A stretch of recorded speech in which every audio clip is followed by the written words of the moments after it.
Stay with us here on World Insight with me, Tian Wei. Still to come on our program. America's own human rights record in 2018. A blind eye on its own rights, some say. Is that true? Coming up, discussion. Welcome back. You're still watching World Insight with me, Tian Wei. China has issued a report on human rights violations in the United States in 2018. The report unveils violations in a wide range of activities, including gun violence, unauthorized surveillance of citizens' online activities, and its unilateral policies.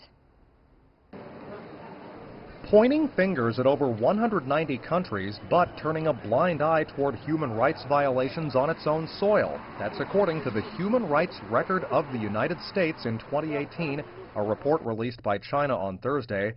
Beijing's report comes one day after Washington's State Department blasted China as being in, quote, a league of its own for alleged violations of human rights. The report points out that nearly 60,000 shootings took place in the U.S. in 2018, which killed almost 15,000 people. It also notes the sharp rise in anti-Muslim rhetoric since last year's midterm elections and record-high hate crimes in 2018. In addition, the report says only 1% of the population in America controls nearly 40% of its social wealth, while almost 20 million Americans are living in extreme poverty. It also raises the U.S. government's PRISM program, which conducts unauthorized surveillance of citizens' online activities. Beijing also criticized Washington's immigration policies that have separated families. It says women and children seeking shelter and asylum are suffering from abuse and sexual assault. Meanwhile, the worrying living conditions of African Americans and gender inequality in American society are also covered in the report.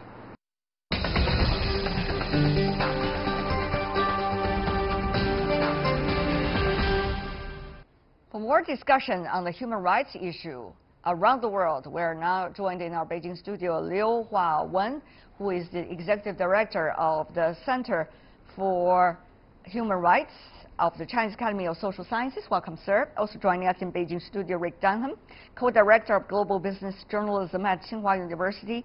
He's originally Washington, D.C. Bureau Chief of Houston Chronicle. Welcome as well, sir. I want to begin by asking you, not necessarily what has China done, what has the United States done, what has the UK done, but rather a global issue of protecting human rights these days. Rick, go to you first. From a journalist perspective, you see the world is changing so fast. Unilateralism, protectionism on the rise. Countries are losing standards rather than holding on to the standards that the international community has agreed to for decades. What can we do about the realities? Well, I don't really think that there is much that we can do as a global community if you have a rise of nationalism and a rise of whatever nation it is saying they are first.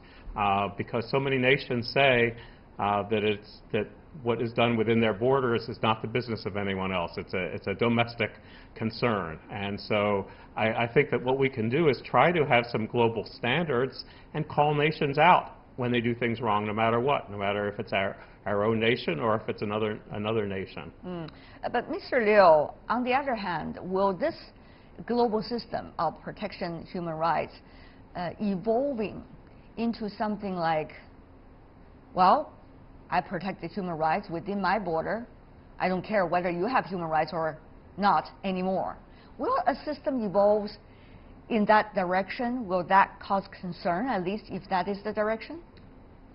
I see nowadays the human rights is a hot term inside the country and outside the country.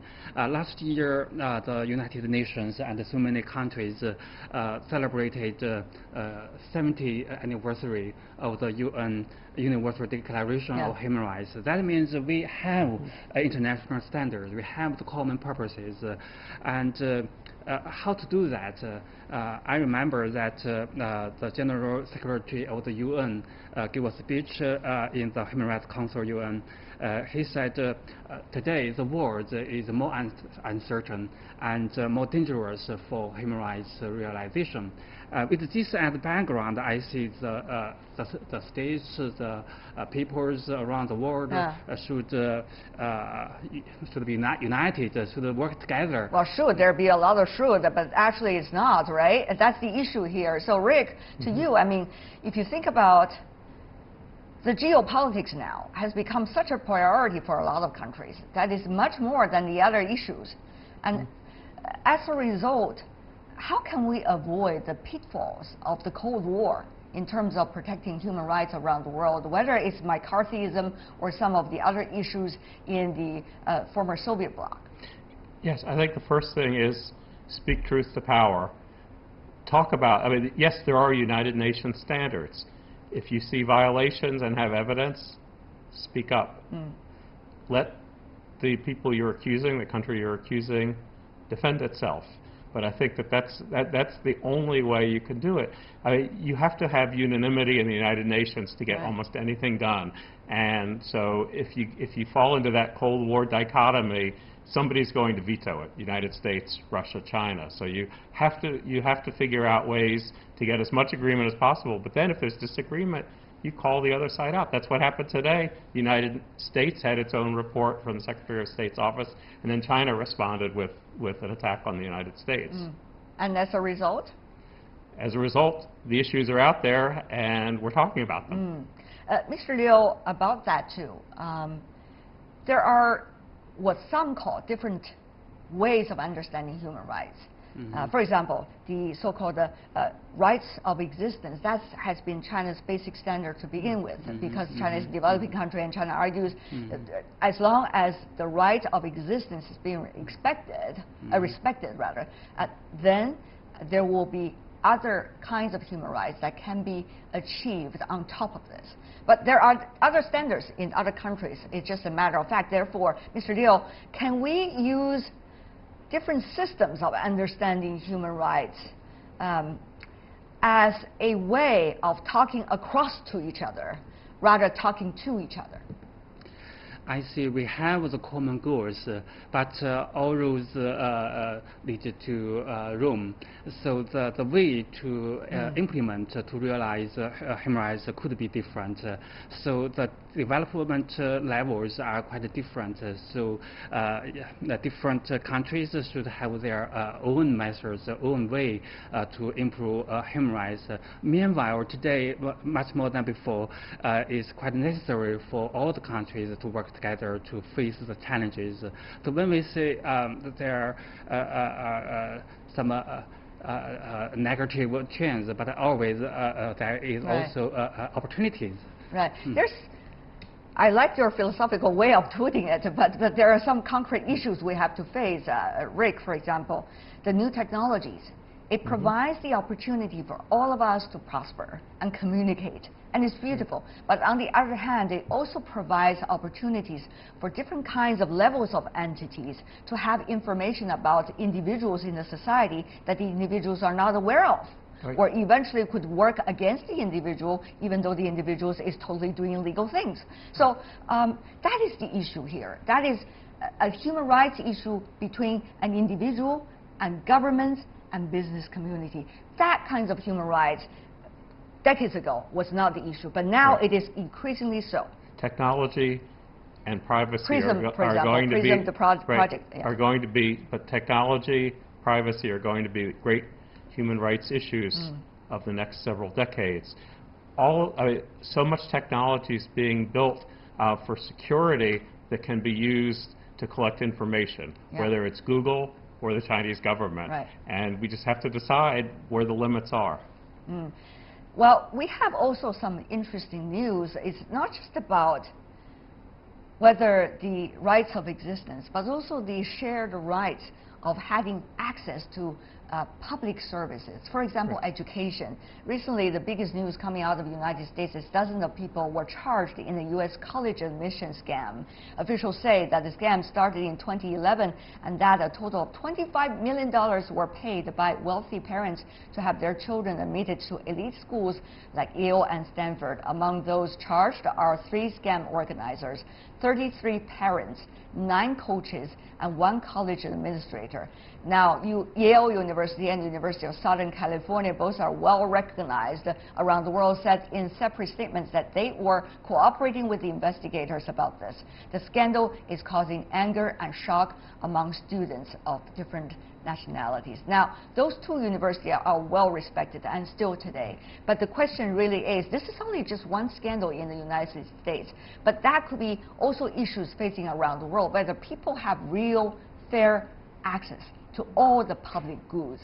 Even though those are two private universities, but still, access to education, access to welfare is the key issue here. Rick, briefly Yes. from you. Well, I mean, first I will say education, healthcare, universal access is the way that you move up in society, and I think that that's absolutely essential. I think this scandal in the United States is something that is uniformly looked at as terrible. I think it's rather narrow. I think we should talk about the broad issues, not say that this is happening everywhere, but it's people who have money, people of influence Right. are trying to get an unfair advantage in society. Right.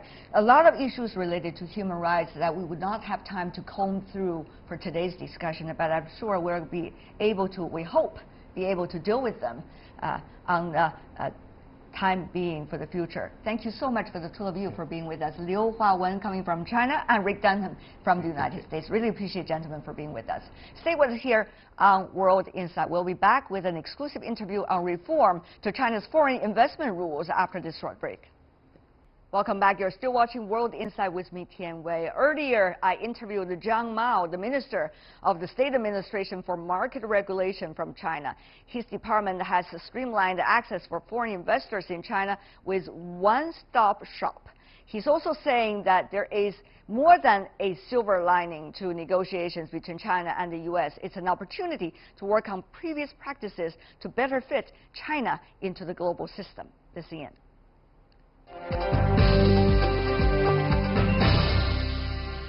Minister Zhang, what a pleasure to see you on CGTN. First question for you, of course, is the foreign investment law about services provided to the foreign investors from your perspective. From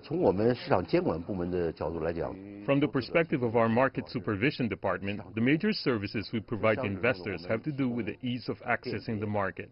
We're already working on reforms to our services. For example, investors only need to go through one department in getting a foreign investment certificate instead of two, like what it used to be, which sped up the process for foreign invested enterprises. Also, another thing is about the role between, or rather among foreign investors, foreign companies, state-owned companies, SOEs, and also private companies. At your annual press conference, you are talking about the equal treatment to all of them. But exactly how? People want to know more details. The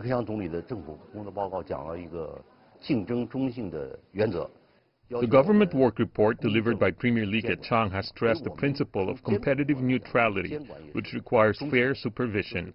As a regulatory authority, we supervise all companies in neutral ways, no matter it is a Chinese enterprise, a foreign enterprise, a private company, or a state-owned one. We treat all of them the same under Chinese law, without any discrimination and any kind of ownership. We should shift our focus from the concept of ownership in a fair market. We encourage all enterprises to carry on with normal business operation, observing law and discipline. Punishments against companies are meted out if they violate the law. Earlier this year, there's a regulation coming out suggesting local government officials should be responsible for food safety and many other issues. Minister Zhang, help us to understand how does that work with the rule of law and regulations like that, as well as the local government's role and your administration.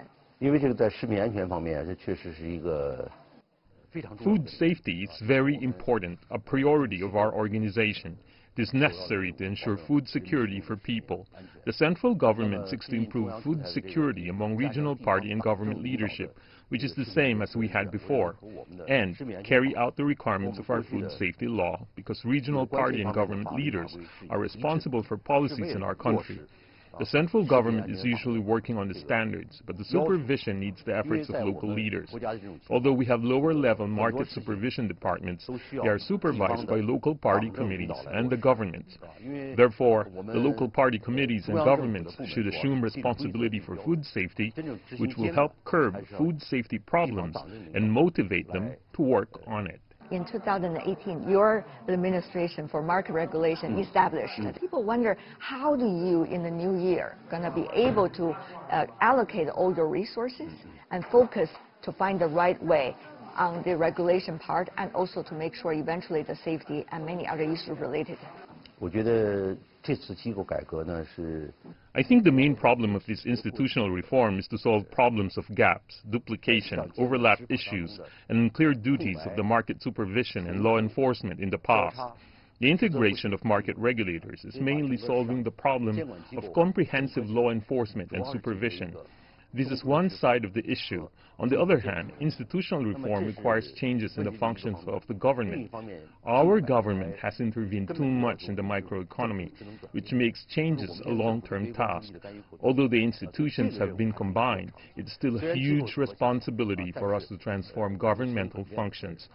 Also, combining comprehensive law enforcement and professional law enforcement is a new challenge to us, as each department has professionals focusing on certain areas, like the intellectual property rights of food, medicine, etc. This is the top issue this year. The U.S.-China negotiations are still going on right now, as you may know, Minister Zhang. So from your perspective, how do you see the latest development? What role do you think your administration will be able to play? During the latest negotiation between China and the U.S., there are many parts related to us. For example, the issue of intellectual property rights has been highlighted, and the problem of business environment. To change our original measures, we should all follow the international rules during the negotiating process, which will promote the globalization of the economy and better integration with the international economic environment. We have little experience in protecting intellectual property rights, so it is still necessary for us to learn better practices from other countries. That will help with innovation and help advance technological improvement, including the quality of development and products. I think the negotiation is a positive improvement. So you are hopeful about the results? Of course, the outcome is hard to tell, but I think we should absorb what we should improve on or what we need to do better in the future. It is important to make sure our business rules and business environment fit with international standards. Thank you so much, Minister Zhang. Really appreciate it. You're welcome.